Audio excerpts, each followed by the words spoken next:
ଗତକାଲିଠୁ ଗଣମାଧ୍ୟମରେ ସବୁଆଡ଼େ ଚର୍ଚ୍ଚା ବିଜେଡି ବିଜେପି ଆଡ଼କୁ ଢଳୁଛି। ଏ ଚର୍ଚ୍ଚା ଏଇଥିପାଇଁ ଉଠୁଛି ନା ରାଜ୍ୟସଭା ସଭାପତି ଜଗଦୀପ ଧନଖଡ଼ଙ୍କ ବିରୁଦ୍ଧରେ ଯେଉଁ ବିରୋଧୀମାନେ ଅନାସ୍ଥା ପ୍ରସ୍ତାବ ଆଣିଛନ୍ତି ସେଥିରେ ନିରଞ୍ଜନ ମିଶି ଯିଏ ବିଜୁ ଜନତା ଦଳର ରାଜ୍ୟସଭା ସାଂସଦ ଅଛନ୍ତି ସେ ଗୋଟେ ପ୍ରତିକ୍ରିୟା ରଖିଥିଲେ ଯେ ଆମେ ବିରୋଧୀ ଆଣିଥିବା ପ୍ରସ୍ତାବକୁ ଆମେ ସମର୍ଥନ କରିବୁ ନାହିଁ।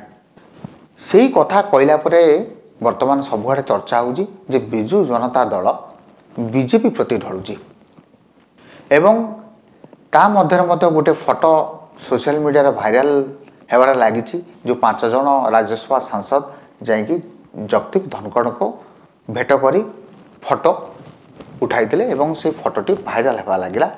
ସେ ଫଟୋକୁ ନେଇ ମଧ୍ୟ ରାଜ୍ୟସାରା ସବୁଆଡ଼େ ଚର୍ଚ୍ଚା ହେଲା, ଗଣମାଧ୍ୟମ ବି ଚର୍ଚ୍ଚା କଲା ଯେ ବିଜେଡି ବିଜେପି ଆଡ଼କୁ ଢଳିବାରେ ଲାଗିଛି ଏବଂ କେଉଁଠି ନା କେଉଁଠି ଯେଉଁ 2 ଜଣ ସାଂସଦ ବିଜେଡି ଛାଡ଼ି ବିଜେପିରେ ଯୋଗ ଦେଇଛନ୍ତି ତାପରେ ଆଉ କାହା ପାଳି ପଡ଼ିବ ଏଭଳି ଆଲୋଚନା ହେଲା।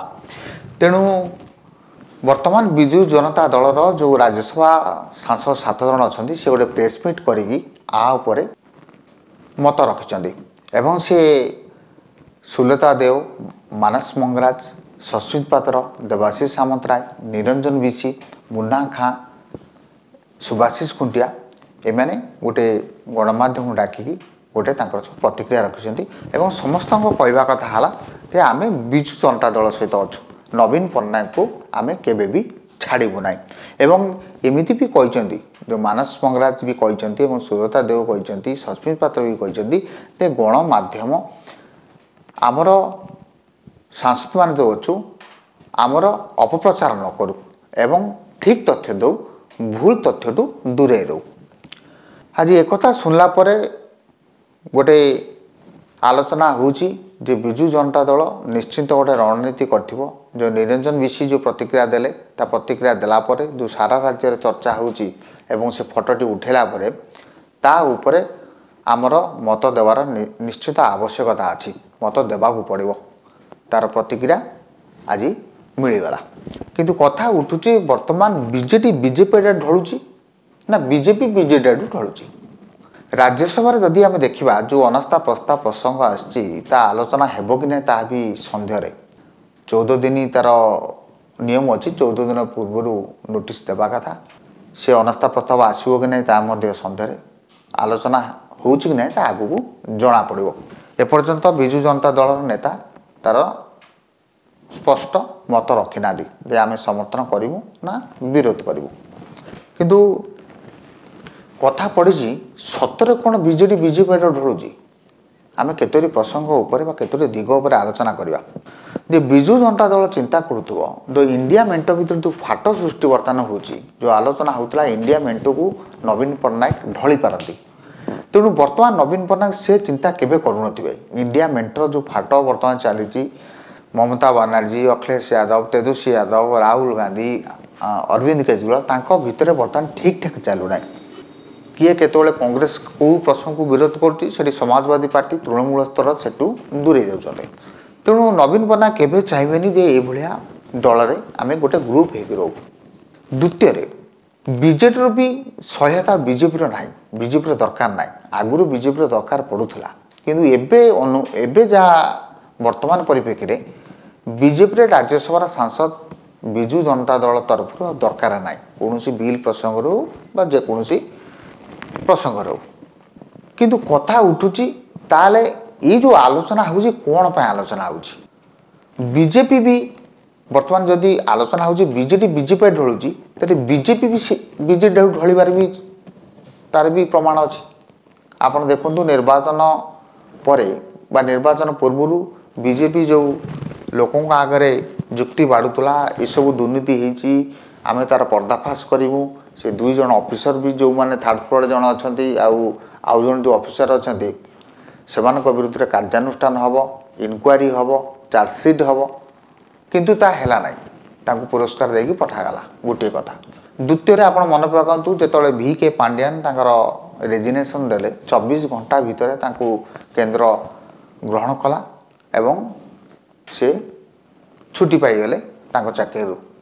तार गोटे प्रोसीजर थाए टाइम थाए किंतु से किसी है ना सांगे सांगे कथा शुणाला है एबे जो दुर्नीति उपर दुर्नीति गोटे गोटे प्रसंग बीजेपी उठाऊँगी केतले मुख्यमंत्री मोहन चरण माझी विधानसभा कहले तो ते निजुक्ति प्रक्रिया रे एटी पैसा देकी 25 ରୁ 30 लाख टका दे चाकरी हुए जो विधानसभा कहले ताको एपर्यंत तदंत निर्देश दिहला ना कौटी कहले मिशन शक्ति दुर्नीति कौटी आलू दुर्नीति एमती सबू कथार दुर्नीति दुर्नीति दुर्नीति किंतु आज पर्यंत आप देखिथे आज पर्यंत गोटिकर भी तदंत निर्देश दि जाए ना जेहेतु विरोधी बीजेडी बीजेपी परस्पर बर्तमान अच्छा जड़े विरोधी और जड़े शासक कथा कहवा निजर मत देवा परस्पर को विरोध करवा एटा स्वाभाविक कथा किंतु सेमिति किसी जना पड़ूना जे बीजेडी बीजेपी उपर आग्रेसन होची एवं बीजेपी बीजेडी उपर आग्रेसन देखुची तेणु गोटे पक्षिया कहवा भूल हम बर्तमान जे बीजेडी बीजेपी ढलुची मो मतरे मत जहाँ अनुभव होची बीजेपी भी सेतिकी बीजेडी आड़ू ढलिक अच्छी कारण नरेंद्र मोदी और नवीन पट्टनायक संपर्क से सहजरे टूटब ना आप आगू टे मन पूर्व मन पकातु मोदी नवीन बंधुत्व को नहीं सबू प्रकार सहयोग नवीन पट्टनायक केंद्र सरकार को आगु देइचंती एवं केंद्र सरकार भी नवीन पट्टनायक को देइचंती जेकोसी बिल प्रसंग हो आप मन पकातु मणिपुर प्रसंग में सेंसिटिव जिनस जो समस्त विरोधी दल एक होगले कि नवीन पट्टनायक नरेंद्र मोदी को सहयोग कले दिल्ली क्षमता हस्तांतर नहीं से भी बीजेडी नरेंद्र मोदी के सहित रही बहुत सबू बिल प्राय नवीन पट्टनायक मोदी को साथ देते एवं जेकोसी भी कार्यक्रम हो मोदी आसती नवीन पट्टनायक जाती नवीन पट्टनायक मोदी को भल सम्मान दिखती मोदी भी नवीन पट्टनायक बंधु बोली कहती तेणु ऊपर स्तर में जहाँ भी नवीन पट्टनायक प्रति नरेंद्र मोदी निश्चित भाव में सफ्ट कर्नर रोचे ता मानिया पड़ो किंतु जो आलोचना वर्तमान गणमाध्यम होची बीजेडी किसी ना कि दुर्बलता कौट रोचे बीजेपी आड़ ढलुची ताहा गोटे पाखिया कथा नुहे गोटे पाखिया के संभव नुहे दुई जन परस्पर दुई दल वर्तमान निज निज राजनीतिक भविष्य को लेकिन आगू जाऊँच कई कहार परम शत्रु होगा चाहूना तेणु नवीन पट्टनायक विचक्षण राजनीतिक से केवे चाहिए आम एमती गोटे वार्ता दो जे आगू पंचायत और पौर निर्वाचन में जपरी विधानसभा आम आमर फल खराब है रिजल्ट खराब है ता पंचायत और पौर निर्वाचन देखा दो देखा आगू को बीजेडी तार राजनीतिक दिगू केमिति नौची एवं बीजेपी तार आग्रेसन जो कौन सब दुर्नीति एठी चाकरी दुर्नीति मिशन शक्ति दुर्नीति आलू दुर्नीति जो सब दुर्नीति खनि दुर्नीति जो सब दुर्नीति होची बीजेपी तापर कि आग्रेसन देखुँ आज विदाय दिंतु नमस्कार। अधिक अपडेट पाई आम चैनल को लाइक शेयर एवं सब्सक्राइब करने को जमार भी भूलंतुनि। निर्भय सूचना निर्भयर सह सबुबले आपनक साथी रे।